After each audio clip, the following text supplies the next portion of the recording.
Hey guys, and welcome to the wrap up. If you haven't been here before, this is the official Raptors Republic post game live show where we recap, dissect, and have some fun talking about the latest Raptors game. I'm your co-host Sahal Abdi. I'm kind of hyperventilating already. I can't even really say this all at once. I'm your co-host Sahal Abdi, and tonight, as always, I got Oren Weisfeld, the other co-host of this great show, here with me tonight. And Oren. The Cleveland Cavaliers were defeated by the Toronto Raptors 135-115. That brought Toronto's record to 20-32 on the season. This, for me, Oren, let me tell you something. This game, okay, first of all, Twitter was amazing tonight. Twitter was absolutely incredible. I feel like everyone was having their best Twitter night, getting off all the memes. And this season's been a roller coaster. Toronto, at one point, I think was almost up 40 on the Cavs in this game. Yeah, they were. One guy stood out in particular, Oren, and that was Trent Jr., who had one of the most efficient, I want to say, Raptors games of all time. And that's probably pretty safe to say. He was 17 for 19 from the field. He had 44 points. He was 7 for 9 from three. So again, the only two shots he missed were threes. And it was a nice game. Like 7 rebounds, 4 assists. It wasn't those Norman Powell-esque. Shout out to Norman, by the way. We love him. But it wasn't those Norman Powell-esque games where it was like 38 points, 1 rebound, 2 assists. True. So shout out to Gary Trent for that. Were you excited from what you saw from Gary? And are you officially, because you know where I stand, are you officially part of the Gary Trent Jr. Long-term Raptors core club? That's what I'm calling it. I mean, I wouldn't cut my hand and do any blood oath to join any hives, but yeah, I mean, I definitely want them to re-sign him for sure and see what he can grow into for sure in the next few years. So as far as that goes, yeah, but anything can happen in the NBA. He'll still be I don't know if he'll ever join the core three as much as those guys, like as untradeable as those guys are. But I like the trade regardless, and I love how he's playing. I love how he's fitting in the system. Looks like obviously the shooting is there. I've kind of harped on him for not being able to finish at the rim very well, especially with his left hand. But honestly, you don't need to if you're this elite of a shooter. Like Fred VanVleet is the other example. Like if he's going to be this good of a 3-point shooter, this good of a mid-range shooter, he doesn't even honestly need that part of his game. It's just a bonus. But other than that, like you just said, he had a scoreline that wasn't just scoring. Like other than the shooting, I was impressed with some of the passes he made in the pick and roll. Like that's just not something we kind of expected when he came to this team. And him and Boucher have kind of a nice chemistry. He'll come around the screen and deliver a pocket pass or even find someone in the corner. So that was impressive. And obviously, like, yeah, there was no stopping him tonight. He was on a heat check from the first quarter till the end of the game. So his shot just looked so smooth, and it's really what kept the Raptors afloat. His scoring sustained. It was like every quarter he was giving them 10 points. Yeah. Or more. There was a point, Oren, when you see a guy hit, 5, 6, 7 shots in a row and you're just waiting for that one to miss. So it's like, okay, this guy's human. Gary Trent Jr. legit just wasn't missing. Like, and the difficulty of shots was insane. Like, he was shooting shots. I still don't understand. I was watching Colin Sexton was guarding him for a good portion of that game, and Colin Sexton took so many risks where, most of the high screens Gary Trent Jr. was getting, he was going under. And Colin Sexton, I kind of understand. His thing is that he goes under, but he still does a pretty good job of recovering. He's, I want to say, a pretty active defender. I haven't watched him enough to say, come to a conclusion of whether he's a good defender or not. But Colin Sexton kept going under, and I was like, hey, when is, Coach Bickerstaff and the Cavs staff going to tell this guy that Gary Trent Jr. isn't really missing and they're not switching, they're going under. I didn't really understand what the Cavs were doing. And then Gary Trent Jr., but to be fair, Gary Trent Jr. was a real true 3-level scorer in this game. He destroyed them from the mid-range. He was absolutely insane from three, 7 for 9. Again, the only 2 shots he missed all game was from three. It felt like the entire Twitter Right. timeline. If your Twitter timeline's Raptor centric, your entire Twitter timeline was probably had Gary Trent Jr. written all over it. That's a And nice this take. from our friend Louis Zatesman, Gary Trent top Norm Powell's career high tonight, which is ridiculous. And obviously, like Norm didn't get very many games where the roster was so depleted, and it was all up to him to kind of carry them. But still a pretty ridiculous stat. I would have thought Norm's was higher, but I guess he just never had one of those nights where he was hot all game.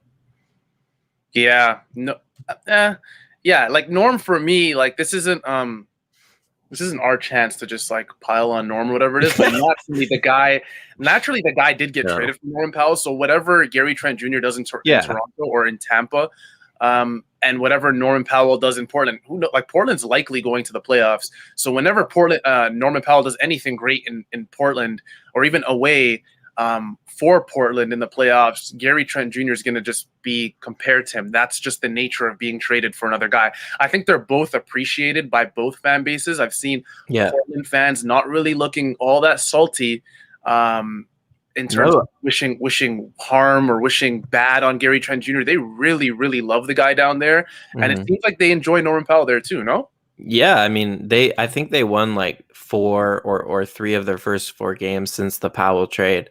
So it's been working out well.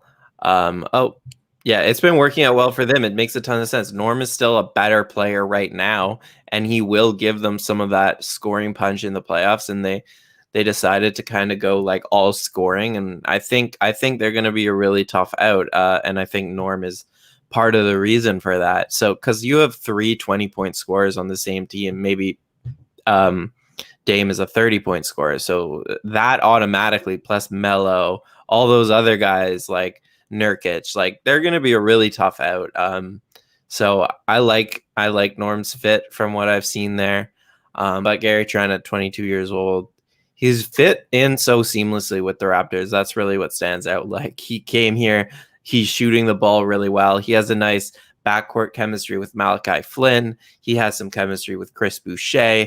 And like these are all the young guys who he's going to be playing with for the foreseeable future. So I overall, like from a Raptors standpoint tonight, I just liked it. Felt like these young guys are becoming more comfortable. We'll get to Flynn and Boucher and some other guys, but from a team standpoint, everyone looks more comfortable. The defense, I think they finally kind of understood how to play Nick Nurse's system a little bit.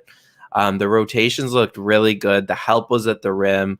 Then the rotations to the 3-point shooters for contests. Like I really liked how they played. They didn't give up the Cavs. They didn't give the Cavs good shooters a whole lot of open threes. They contested everything at the rim. They got 12 steals, and they ran in the fast break a whole lot, which is how Nurse likes to play. So I was impressed that the young guys are picking up on the system so quickly. And yeah, as a Raptors fan, you can't ask for a better effort than that. Like with all of your best players out and to absolutely execute every possession that game, it was a really fun watch. It was absolutely. You look at the tweet here from Will Lou. It really puts things into perspective. 17 of 19 is insane, but it'd be one thing again for Gary Trent to be doing this, from 3 and from the mid range, but he was literally doing everything. It looked like a true star performance from a guy who, since he's joined Toronto, Oren, I don't know if it's unfair to call him a budding star from what we've seen so far. I don't want to get too ahead of myself, but again, he's 22 years old. We have seen him have his down games, and we've also seen games like this, and we've seen games in between. Right. But from what I've seen from Gary Trent Jr., like I was pretty sad when we got rid of Norman Powell, but knowing that we got Gary Trent Jr. back, I was excited. The age thing was a factor. Obviously, the fact that he's an incredible spot-up shooter, but his game looks like it's evolving. And I don't know if anyone's seen the Open Gym episode that came out recently, or I don't know if you got a chance to look at it. I did, yeah. Yeah, I saw some clips. But specifically the clip where Gary Trent Jr. said that it felt like that Toronto was the first ever team to really want him. Mm-hmm. And that was big, and that obviously made it on all over Raptors Twitter, getting tons of retweets and likes. And crazy enough, again, Portland fans didn't really take that to heart. They weren't, angry at Gary Trent for saying that. If anything, their anger was directed at the Portland front office for, not so well, some of them for not keeping Gary Trent Jr. And then others were just like, you know what, Gary Trent Jr. is a great player. Raptors fans enjoy him. So Yeah. shout out to Portland fans, man. They are some of Yeah. the fans on the internet. The other thing that stood out from that Open Jib episode was he talked, I think right before he said that he talked about just why he's so happy to be in Toronto is because he'll have more freedom to put the ball on the floor basically, and he said he wanted to prove that he's not just a spot up shooter, that he can run some pick and roll, he has a mid-range game, he has that step back game. And if you're like, I mean, don't take his word for it, but watch the film, and today you saw like he has some off the dribble game, and yet this is really early in his development for that kind of stuff. So I'm excited he even has like a floater out of the pick and roll. Like I was surprised to see that. But definitely you can definitely, you're reasonable to say he's a budding star. 33 minutes today, surprisingly low amount for a 44-point game, and a game high plus 31 for Trent. But yeah, that's all I really have on that. Yeah, Gary Trent was great. We had to, and I know a lot of people, there was, I think, a couple comments that were like, well, you guys could also talk about the game itself. Guys, what we saw from Gary Trent Jr., we had to start it off with that. Come on, guys. 17 for 19. That's insane. Some other guys had great games. But before we get into that, Oren, interesting part of the first half. First quarter looked all right, right? It looked good to be good fair for what we've seen from Toronto this season. Second quarter was just an absolute. Cleveland could not score. Nothing was going right. At third quarter was like, and then fourth quarter, or at least the beginning of fourth quarter, is what kind of worried me with this team. Oren, do you think that consistency, or I should say quarter-to-quarter consistency for this team, in a game that, yes, they did win by 20, but do you kind of see this worrying you a little bit in terms of how fast Cleveland came back, or do you think it was just a dry spell that was just waiting to happen? It was kind of like meant to be after Toronto was shooting 70-60% from the field. Well, I'm not worried. Consistency has been an issue for this team, but that's just because they haven't figured out the rotation and the bench has kind of been bad. But what we're seeing is the players who have stepped up today are really players who are, for the most part, bench players. When you look at Flynn, Boucher, Bembry, those type of guys. So if they're going to be playing this well, then when the starters come back, if they can continue playing well in their role, then there's going to be consistency. So that's all you really want to see. I'm not worried about Cleveland hitting some threes and kind of making this game close. Overall, I thought the Raptors did a really good job executing. Yeah, like you're right that they had a couple kind of fake comebacks, but the other way to look at that is the Raptors, whenever they were giving up some leads, they figured out a way to take it back. And like, this is a pretty natural transition to Malachi Flynn, because in that fourth quarter, like you talked about, I was a little worried too. The start of the fourth quarter, the Cavs cut it, I think, to like 12 or something. And Malachi Flynn really took over. And it wasn't just his scoring, but it was just putting the ball in his hands the entire game. Felt most comfortable. I don't know why I can't talk today. I got too much sun. But this happens. This happens to all. Well, yeah, the sun is one thing. It was a gorgeous day all over Toronto and surrounding cities. But whenever we watch the Raptors win, we just kind of like, we're excited. Yeah. No, it's true. But Flynn, he controlled when he had the ball. I felt more comfortable than when OG even had the ball, or when Bembry had the ball, even though Bembry actually had a really good first half. Like, Malachi was just making really good decisions. He was not turning the ball over at all. He was great in the pick and roll. He was great looking for his own shot when he needed it. Like 8 for 14, 11 assists, both. So 20 points and 11 assists were both career highs for Malachi Flynn. 2 steals. Overall, just like really, he played like a veteran point guard. That's like the way I would describe his game today. What do you think? I thought he was incredible, and I was really happy that, looking through the box score, because I was thinking Malachi's playing quite a bit, because not only was he playing, I think, first of all, Nick Nurse was playing him during that Cavaliers comeback, and that was huge, because for me, whenever a team's coming back and you're really trying to stop that, you're going to have your best players on the court. The Raptors were up again almost 30 at one point in this game, and it got down to, I think, 12, 14 at one point. And Malachi Flynn was in the game when things were getting a little shaky, and then he hit a massive three with about 5 minutes left in the game. His poise tonight, I tweeted Oren about, the fact that we're literally with our own eyes watching Malachi Flynn grow game by game. His confidence is so high right now. Like you said, 20 points, 11 assists. He led the team in minutes played. He had 39 minutes played. The next closest guy was Gary Trent Jr., who also scored 44, if we didn't mention that yet, and he had 33 minutes played. Malachi played an excellent game. If Gary Trent Jr., didn't go crazy, I probably would have said Malachi Flynn was the player of the game. OG also had a very good half and then kind of fizzled out near the end. I feel like he got a little passive, which again is okay, because I felt like a lot of the offense began funneling through Gary Trent Jr. and the rest of the guys. But from what I saw from Malachi Flynn, his father, Eric Flynn, must be ecstatic from what he saw tonight. Shout out to Facebook.com. Probably Facebook's probably on fire right now. Someone's got to check it out. No, but I'm for the first time in quite a while. No, I got to give it up to Malachi Flynn. This is the type of season where, if Toronto finishes off the 10th seed or the 11th seed, 12, whatever it is, and they finish off with, who knows, the 8th overall pick in the draft, 7th, 10th, whatever it is. I think one of the things, Oren, that both of us can agree on is that we want to see Malachi Flynn play a lot, because not only does he look like an NBA player, but he looks like an NBA player with a very, very good future and a guy who fits very well with the core of this team.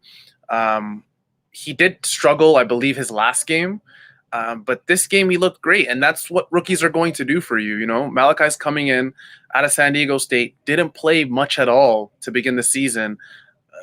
Understandably so. Fred, Kyle, Bembry were all ahead of him, but now with Fred out injury, Kyle out with injury. Kyle, by the way, was questionable. I thought he was going to play until I saw Blake Murphy's tweet that said he was doubtful. But Kyle out, Fred out. Malachi's going to play a lot. Bembry played a lot.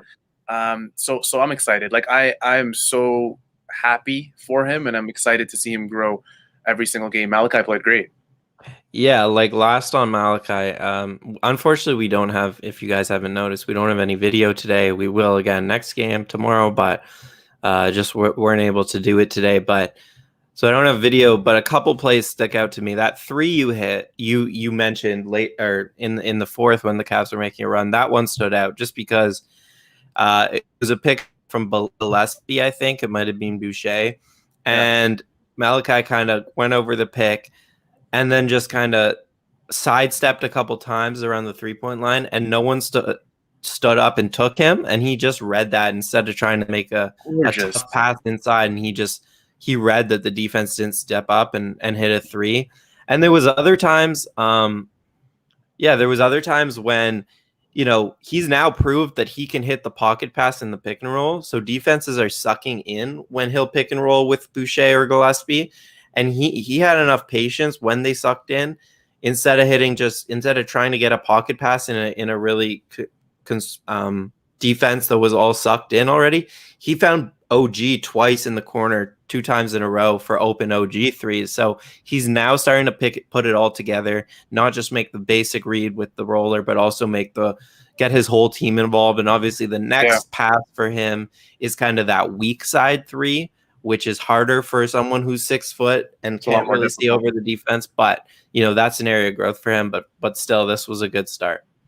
This was a very good start. Yeah. Malachi Flynn, obviously Gary Trent Jr., great game. But Malachi Flynn, wow. 20 points, 11 assists. And honestly, if this is a game where he finishes with 10 points, 11 assists, but things look like he looked great without even glancing at the box score. I didn't even know he had 20 points until you mentioned it. He could have had 13 for all I care. He Yeah, just looked it was great. very steady, like Yeah, slow. He was never taking like ball hog shots. yeah. He's a pace manipulator. He has that kind of attribute that I think Fred kind of struggles with a bit more. I think Kyle does a very good job of not letting other players speed him up. Mm. By the way, if any of you guys are familiar with basketballnews.com, one of their writers, Nikias Duncan, wrote honestly one of the best basketball pieces I've read all year on Chris Paul, and that's why I'm bringing this up, because Chris Paul, if there's one attribute that sticks out for Chris Paul, he is the best player, I think, in the league at manipulating the pace of the game. And I think Malachi Flynn just looked so steady, so poised throughout this game. And this is a great point from Jiu-Jitsu Teo. I hope I said that right. Malachi Flynn, I'm assuming is what you're talking about. He's doing all this without getting the proper development in a normal season. Me and Oren have talked about this before, where if this was a normal season, you'd probably see Malachi playing in the 905 a lot more than he'd be with the senior team. And Summer League too. And Summer League too. So, I mean, the development it's been a roller coaster for him in terms of the things he's had to do before he reached the senior team. So, shout out to him. Considering all the circumstances, Malachi Flynn's, I think, having a very, very encouraging rookie season. So I'm proud of him. One guy I wanted to bring up, though, Oren, that actually made his Raptors debut. Yeah. I thought Kem Birch, by the way, who's officially now a Toronto Raptors, announced on their Twitter. Shout out to Blake Murphy and Shams for breaking that news. That was huge. Yeah, look, I got Blake Murphy teed up. Yeah, I'm excited for Kem Birch to join the Raptors. So yeah, just quick. Blake said Kem Birch will be available tomorrow, and this is what he had to say about Freddie Gillespie. Nurse has positive things to say about Freddie Gillespie too. Liked his screen setting and his strong hands, plus made some good defensive rotations. So this is after Freddie's debut with the Toronto Raptors. I like it, and I like how he specifically mentioned the strong hands. You could see, if any of you follow Assad, who's at Swar Lasers underneath, strong hands is a very pointed remark. And that, who knows? I personally am not taking that like as if it's a shot at Aaron Baines, because the running joke all season has been that Aaron Baines can't catch a basketball. But I'm excited. Freddie Gillespie's on a 10-day contract. I think he's making $62,000 if I'm not mistaken, in these 10 days, which is good for him. I hope that he does enough to stay with the Raptors and earn that spot. People have been begging all season long, Oren, for a 5-man to come in. This guy isn't a classic 5 or what people think of as a classic 5. He's not some tall, lumbering 7-foot guy who can barely move his feet. The new 5, Oren, is a 6'9" guy with a long wingspan, and like you said, good screen setter, guy with strong hands. Essentially, Kem Birch. So now we have 2 Kem Birches on the team, which is good. I'm very excited to see his debut. Hopefully that comes. I don't know if it'll come tomorrow. Yeah, that's what Blake was saying, most likely. Yeah, so we'll see if that happens. But what did you think about Gillespie's debut? Did you like it? Yeah, I did. Like you said, like it matters more that you're mobile, especially not just in the modern NBA, but especially for the Raptors, than you're 7 foot. The Raptors will take mobility over that any day. And general, I think I was going to say similar things to Nurse. Like he didn't look at place with the defensive rotations, which is rare when you ask a center to play this weird style that the Raptors like to play. Gillespie was for the most part in the right place at the right time, and even running out and contesting 3-point shooters, which, like I said, centers need to do for the Raptors. So it was encouraging. And then the other thing was the screen setting. Like every screen he set, he hit a body pretty hard. It wasn't like he was just setting like he wasn't really slipping screens. He wasn't just setting those fake screens. Like every time he set a screen, it was a hard screen. So I like the physicality he brought to this team. Baines brings some of that, but otherwise, like Boucher does not. A lot of guys on this roster do not. So I like that, and more importantly, I'm excited to see Kem Birch tomorrow. That should be a pretty big addition. Yeah, I'm excited. Like I said in the last show, Oren, we're bringing a Canadian on board. It could be me. It could be you, Oren, and I'll be excited. I genuinely don't care. Kem Birch is a guy who's squarely in his prime. And let's not get crazy ahead of ourselves and act like this guy is the second coming of whatever you're thinking of.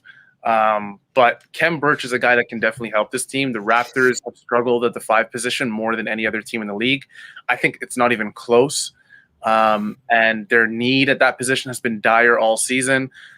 And the fact that a guy like Gillespie can come in and almost seat Aaron Baines for 6-7 minutes at a time is crazy because he's on a 10-day contract. And normally with 10-day contract guys, they'll get little cameos here and there, to see how they mesh with the team. But Gillespie played quite a bit. And yes, you could say maybe it was because they were up so much in this game. But 18 minutes for a guy who's making his debut, doesn't understand the system, played like he understood the system. He was setting great screens all game. He was a +10, which was nice to see. What did you think? Speaking of the plus minuses, Oren, what did you think of, the good old Stanley Johnson, who somehow finished with a -1 in this game? Is that a serious question? Oren, I don't, No, we're not being negative. Okay, not okay, tonight. fine. Not tonight. Okay, fine.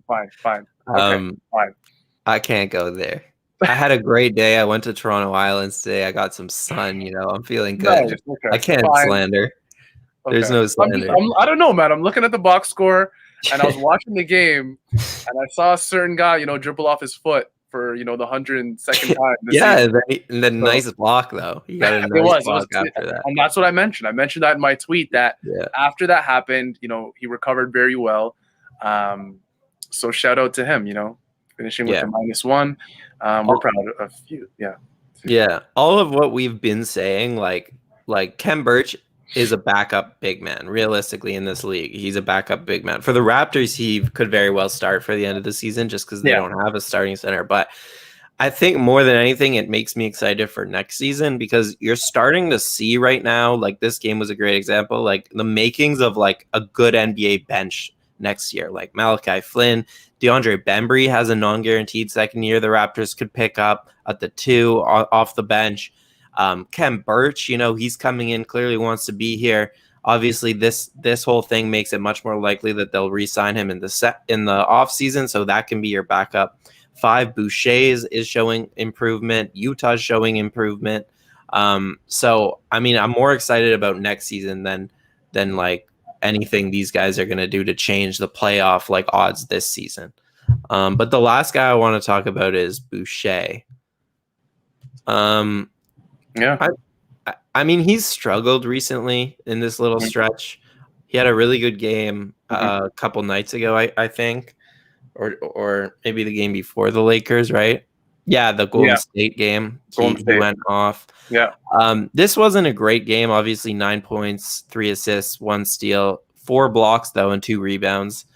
But I thought defensively he really improved as the game went on. Like I wanted to highlight one clip. Unfortunately, we don't have it, but the first play of the game, he jumps on a Kevin Love pump fake and sends Love to the line for 3 shots. And then he picked up a second pretty early foul, and it's like a little bit worrisome. He's had foul trouble. He's not making smart decisions defensively. But as the game went on, I was impressed. Like he started closing out way more control rather than jumping at 3-point shooters. He controlled himself. There was one play where Prince, he ran out, controlled, stopped the 3. Prince kind of drove into the mid-range. Boucher was there the whole time with him. And then Prince gets off like a really contested 2 that clanks off the front of the rim. So Boucher is getting better as the game goes along. His defense is improving slowly but surely. So I thought he had a pretty good overall game, honestly. Yeah, I mean, one thing he did really well, Oren, in this game was 4 blocks. His rim protection. His rim protection was absolutely insane. He had a massive block on who was it? He met someone at the rim really hard. I forgot who it was though. His rotations from the weak side have been really good. It's more what I'm worried about is like the closeouts, and that's why I was happy to see the more controlled stuff. He's always going to be like a deterrent at the rim. Yeah, he was a +15 tonight, so he at least on the surface level, he had a positive impact on the game. So it was good to see. Again, Chris Boucher is a guy that they've relied on a lot more, Oren, in the last few games, especially, with Kyle and Fred out. He's been getting consistently 10 to 15 shots a game. I think he shot almost 20, if not more, a couple games ago, or was it last game? Was it last game, Oren, the game he had 39 and 18? It actually might have been, yeah. I feel like all these Raptors losses are just they blend together. And also I'm looking at the thing, he only had 3 fouls. So after the first 2 minutes of that game, he only picked up 1 all game. So he really, he was disciplined. He was. He looked really good. Oren, I have a question. What did you think about the Yuta Watanabe halftime shot? Because for me, the shot itself was nice, but to see the guys so excited for him on the bench was super, super dope. I loved it. You could see OG literally smiling through his mask. I loved it. Yuta is a guy that I feel like he shows so much effort on the court whenever he's out there. And it just feels like sometimes he's not rewarded for it. Like things don't really bounce his way sometimes. He's always like, I want to say he's almost setting the tone in terms of effort, but what can you do when you're a guy that's playing? You might not play one night and you might get 6 minutes the next night and 15 minutes the next night and not play again. And I loved personally the shot. I'm going to try my best to share my screen here. Let's see if I can do this real quick for you guys. Let's see what we got. How does that look? Nice. Looks good. Let's see what we got. Little Sportsnet logo. That was gorgeous. Yeah. Utah has a very nice shooting stroke. Very nice. Yeah. I don't know. That just looked very, very nice. But look at the guys. Man. They're so happy for him.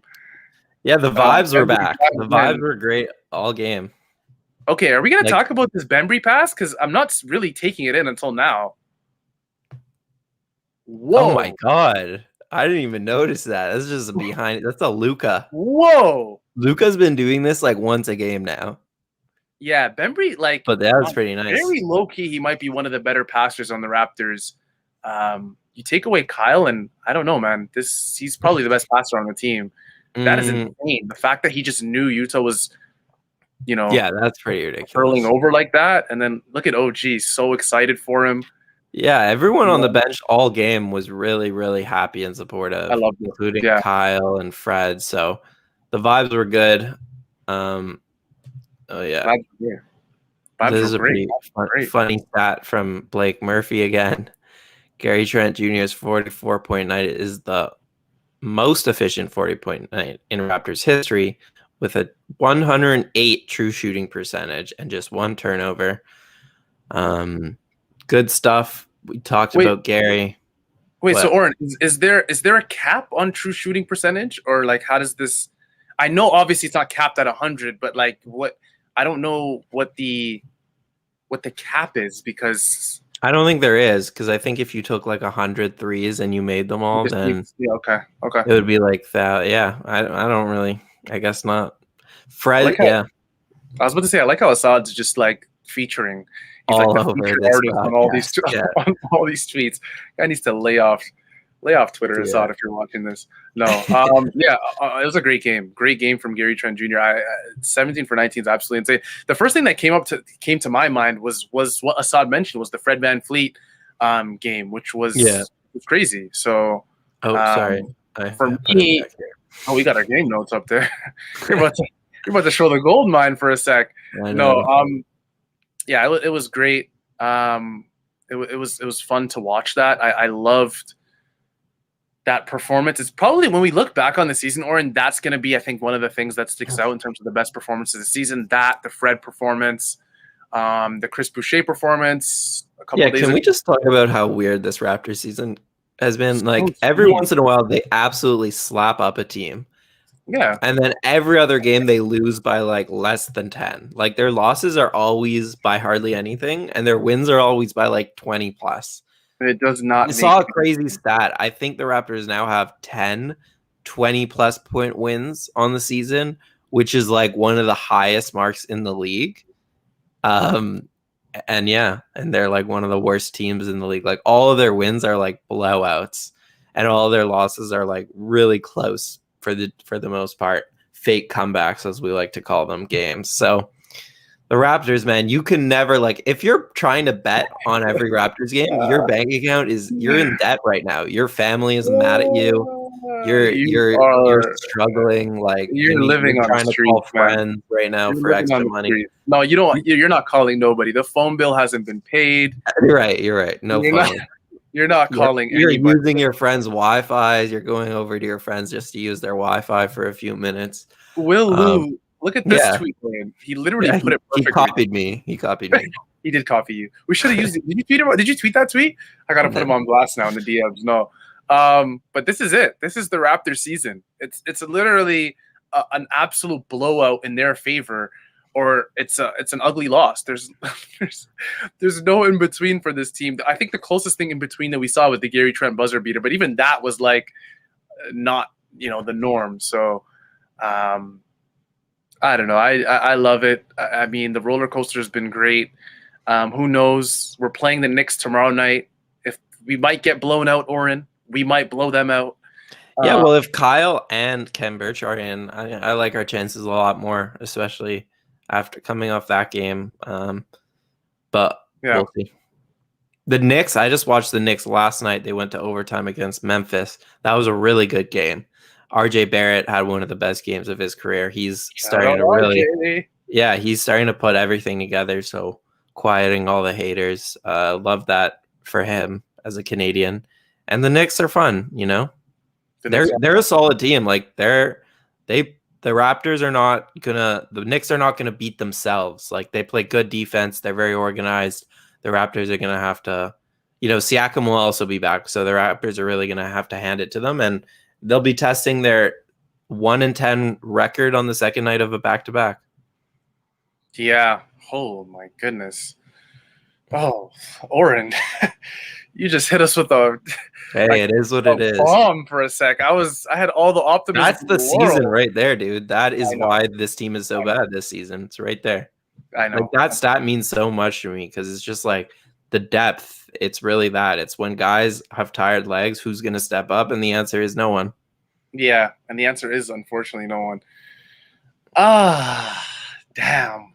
I didn't really want to put things in perspective until, it's okay. A win is a win and a loss is a win because the tank. So good point. That is a good point. Chris Willis, one of our, I want to say our usual, our real ones, one of our real ones, #real ones. He says no tank. For me, I'm not flip-flopping anymore, guys. I'm with Oren. A win is a win. And a loss is a win. So I can't lose at this point, guys. You got to just change your mindset. You really just got to change your mindset. Just to answer this question, I saw on Twitter that Gillespie got the ball because it's his first NBA game. Oh, man. But yeah, all three good options. Flynn, Trent. Oh, yeah, that kind of sucks for Trent, career high, but whatever. He's going to have more of those. But yeah, Gillespie for his first game got it. Damn, game ball. Damn. Watch Gary Trent Jr., use that new brand new money he's about to get in the offseason and just pay off Gillespie and be like, hey, man, I'm balling now. Send that game ball my way. Buy it from him. That would be funny. But this is a game to remember for a lot of guys. Malachi Flynn, Gary Trent Jr., Freddie Gillespie. Who else am I forgetting? Let me just go down the list really quickly. Bembry had a great first half. He was pushing the pace, stealing, got a bunch of steals, pushed the pace. He was playing really well. Yuta Watanabe, career high 14 points. He also had 5 rebounds, 6 for 7 from the field, +6. He had a very good game. Game ball could have easily went to him too. So those are 4 or 5 guys at the very minimum that contributed to this Raptors win and had very good games and games where they set either career highs or games that they're going to look back on for the rest of their career. So shout out to them. Oren, I feel like that's enough for us. I don't want to get too high on this game because, like you said, we're 1-10 on back-to-backs, and we got the Knicks tomorrow night. So again, guys, if you're watching this with us tonight, we always say this is our group therapy session. This just happened to be a very good one. So tomorrow, if we do lose, we expect to see all of you guys here again. But, I'm putting all the good, energy into the air that the Raptors are going to get Lowry back, and we're going to get Kem Birch back, and everything's going to go great, and the bench is going to contribute. So to answer your question, Chris, no, the Raptors won't lose again. I think that's going to do it for us, Oren. What do you think? I think so. Just a quick reminder to follow us on Twitter. Do us a favor there, and also like the video. Give us a thumbs up. Yes, like, comment, subscribe to the Raptors Republic channel. Like this video right now, guys. Now, no, I just saw one person leave. No, now I'm seeing two people leave. Guys, like it right now. We'll not find leave. you. We'll hunt you down. No, but that's honestly, we appreciate you guys being here. All the live listeners, all the live watchers, we really appreciate it. We want to thank our sponsor, Arif Qureshi from Remax, for always supporting this show. This was the wrap-up, guys. Your Raptors Republic post-game live show, where your Toronto Raptors defeated the Cleveland Cavaliers 135-115, bringing Toronto's record to 20-32 on the season. I'm your co-host, Sahal Abdi, again here with Oren Weisfeld. We'll see you guys tomorrow night. Back-to-back alert versus the New York Knicks. Take care, guys.